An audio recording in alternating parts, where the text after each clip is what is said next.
I'm Krista, a 43-year-old housewife. I used to live happily with my husband, but I went through a tough experience in the past. So, that's what I'm going to tell you today. I married my ex-husband Cade when I was 30. At first, he was very romantic and nice, but he gradually changed after we got married. He used to complain about my cooking and didn't help out with any household chores. I was also working at that time, but he would say things like, "Housework is a woman's job. I earn more money, so you should do everything. Men are superior to women." His salary was indeed higher than mine. I used to earn around $2,300 per month, but he earned around $2,500 per month. So he looked down on me and made those kind of comments.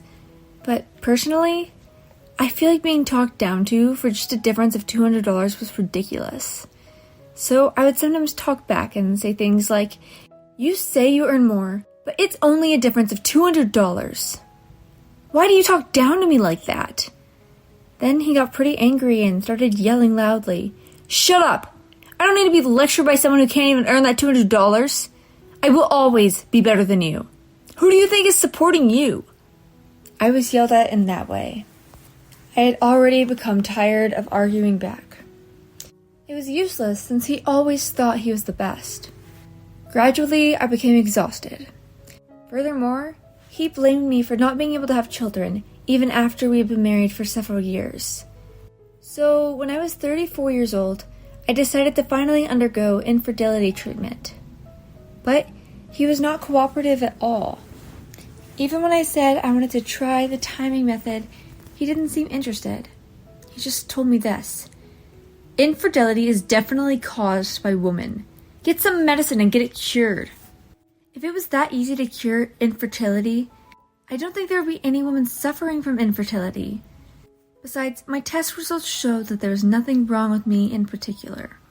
So, it could either be unexplained by infertility or the cause could be due to him. So, I asked him to get himself checked, but he refused. He would always shout at me like this: "Are you trying to say like it's my fault? It's obviously caused by your sickness. Why should I have to do something like that? It's a waste of money." It was impossible to talk to him, and predictably, we were unable to conceive a baby. During that time, the atmosphere at home became very cold. I was always scared and anxious around him. I didn't say anything and just served him meals. He would eat in silence and leave his dishes, then go straight to the bedroom. One day, Kate told me he had something to discuss with me. When I arrived at the dining table, he handed me a divorce document that had already been filled out. "Look, there's no point in being with you anymore, so let's break up." Huh? What's the point of being with a woman who can't get pregnant? I can only think that there's something fundamentally wrong with you as a woman because you can't have children. Wait, you haven't even been tested yet. It might not be my fault. As I was about to say that, he said aggressively, "You're trying to blame me? Who do you think is supporting you? My income is higher than yours, so don't act like you're all like that. I don't need an old hag like you anymore. Just looking at a 40-year-old hag like you is such a turn-off. Get out of here. Disappear already." He said such terrible things, and I burst out into tears. It's true that my feelings for him had faded, but still, I thought we could start over or talk about things. But he said those things to me, and I realized he had never thought about starting over or talking about those things. So I left the house, but really, I felt like I was being chased out. For a while, I stayed with my parents and looked for a new place to live. There was an apartment near my office, and it had a vacant room, so I rented it. And so I started my new life. When I turned 42, something changed. I met a man through an acquaintance and gradually became close to him. We went on dates together, and the man made a reservation at a hotel restaurant with a view of the skyline on Christmas. I dressed up as much as I could for the first time in my life. Then, he gave me a large diamond engagement ring. That's how I married this man. Looking back, I think my life has been one heck of a journey. My current husband, Simon, is really kind and caring. In contrast, My ex-husband Cade was condescending towards me and never really understood me. I couldn't believe how different he was compared to my current husband, even though they're both men. After that, I quit my job. I had already not been feeling well, but Simon was worried about me, so he said this to me. You don't have to push yourself too hard. Just do what you can at home. I was grateful to my husband and worked hard on the household chores. He always seemed happy about it. He complimented me on my cooking and ate everything I made, and he willingly did the dishes. I really think meeting Simon was the best thing that ever happened to me. One day, Simon and I went shopping together because I needed to buy something at the mall. He drove and we arrived in about 30 minutes. Suddenly, he said he had a stomachache and went to the bathroom. I was worried because it had been getting cold lately, so maybe he had an upset stomach. I decided to look around a miscellaneous goods store instead of the mall by myself. Then I heard a familiar voice from behind me. Hey, what are you doing here? When I turned around, my ex-husband was standing there. He grinned and approached me. Breaking up with you was the right choice. You're so fat now. It's over for you. It's pathetic for a single, ugly, overweight woman. He continued, laughing to himself. People around us turned their heads to our attention, and I felt so uncomfortable. They must be wondering what kind of conversation we were having. My ex continued. I'm so glad we got a divorce. I was able to date cute girls after we broke up. Oh, really? Look at your belly. Aren't you embarrassed looking like that? Old ladies. I'm just glad we got divorced. You're so fat you look like a sumo wrestler. My ex-husband explained, holding his stomach and laughing out loud, so I responded to him. I feel the same way. Thank you for divorcing me. This is my baby bump. What? My ex-husband opened his eyes wide, surprised and stunned.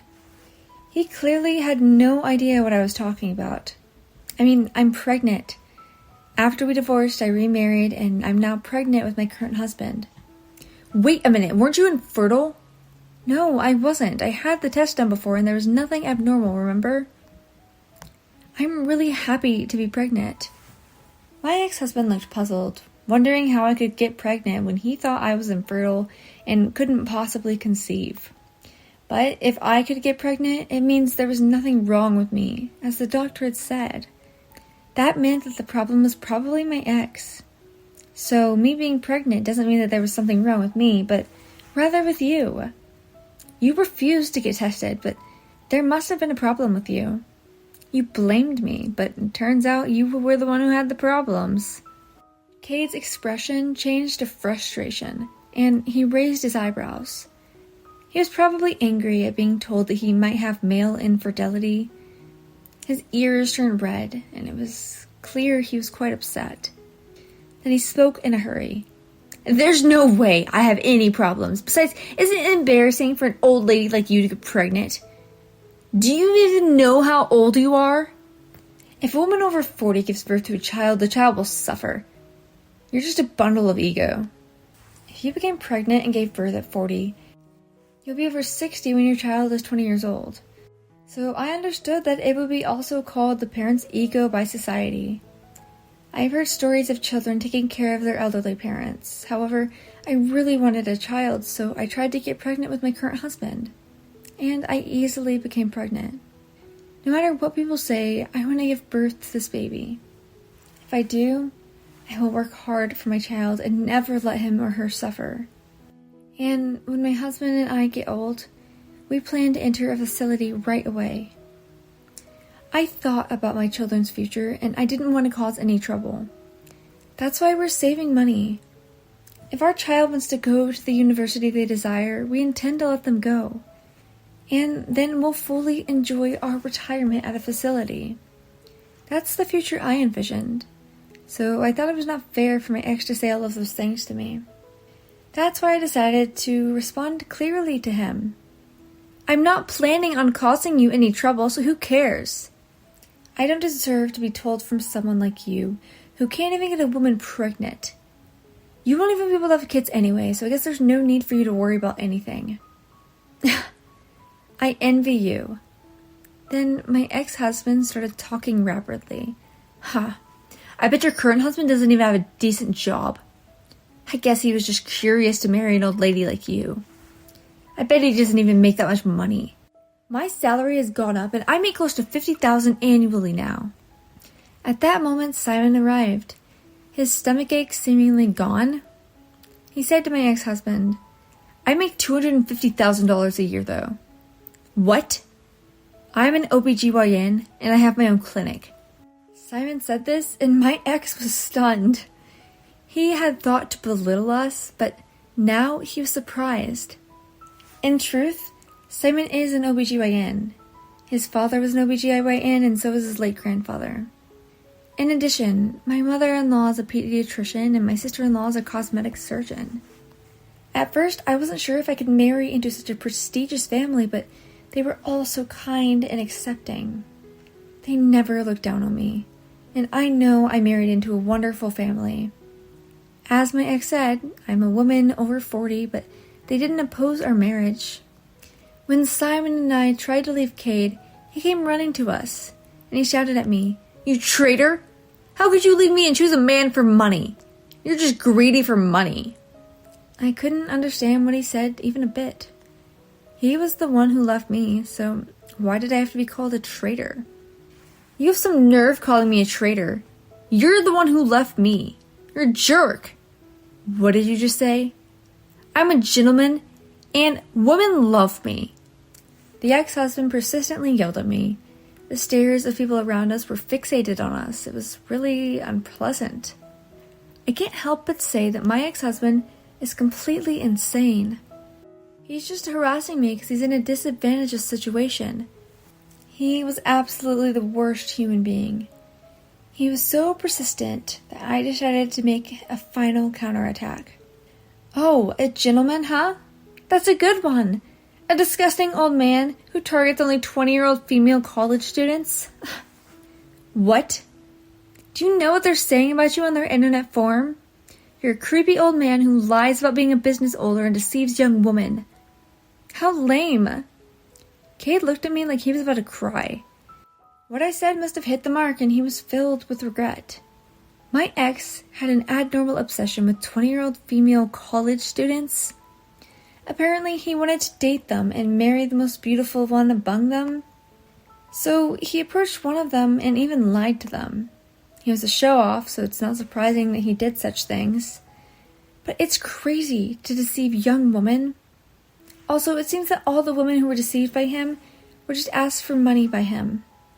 He apparently hinted at marriage and asked them for funding to build a house in the future.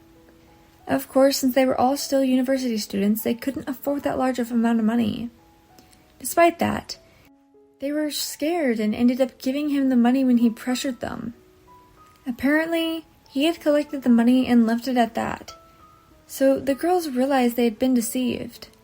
That's how warnings started to be posted on the internet forums. I always read them and I happened to come across it. The description of the man's features matched Cade's perfectly, so I immediately knew.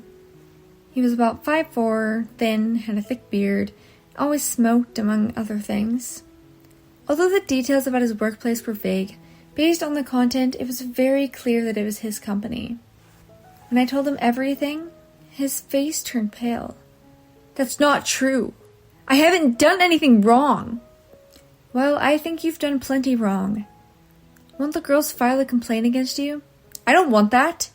If that happens, I won't even be able to stay at the company." "Who cares?" "No, I want to get promoted in the future." "No, you won't. From now on, you just need to atone for your sins. You've been verbally abusive enough to me. But you're the one overestimating yourself, you pathetic old man." How disgusting. Should I tell the police right now?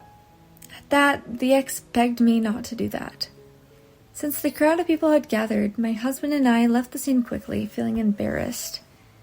After that, Cade cried a lot and his voice echoed throughout the floor. I quickly finished shopping with my husband and returned to the car. After that, I reported the wrongdoing of my ex to the police. A few days later, news spread that Cade had been arrested for deceiving young women and making them pay. I didn't know what to feel when I saw my ex-husband appear on TV in that way. But he did something wrong, so he deserved it. He should sincerely apologize and return the money to the women who were victimized. In the end, my ex-husband caused a stir as a marriage swindler. It seems that there was a trial, but since he had already swindled the money from many women, he would be found guilty. Then he wouldn't be able to live as a member of society anymore. Although I was treated badly by my ex, I'm happy now. I want to stay healthy for the baby who will be born soon. When the child is older, I want to help out at the clinic as well. So my goal for now is to stabilize my physical condition.